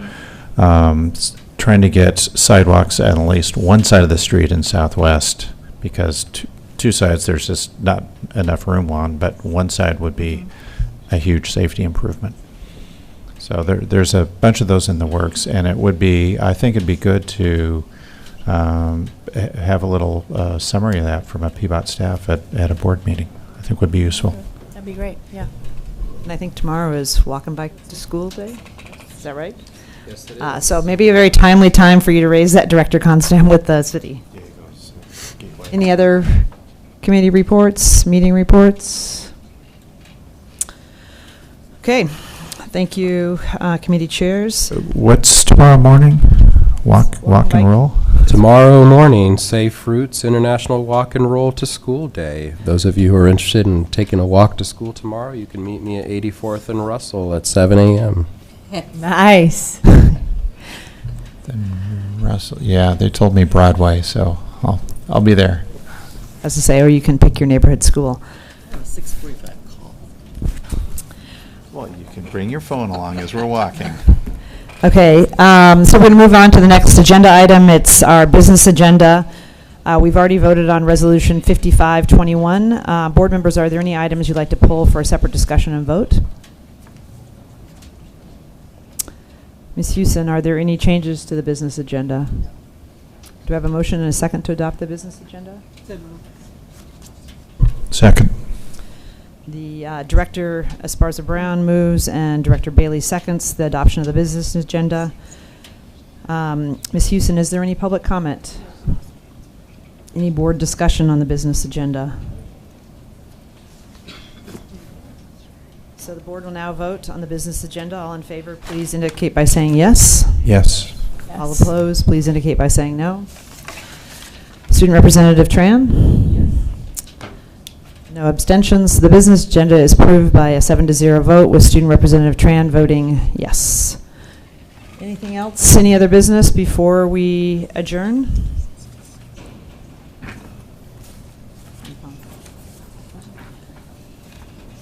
Any other business? I'm just sending my old boss a text to let him know that we're wrapping it up at 8:15. Oh, don't get used to it. Don't get used to it. I have a feeling the 16th may be a little bit longer, the 24th. This is a welcoming present. Yeah. So with that, Set them up and knock them down. So with that, the meeting is adjourned.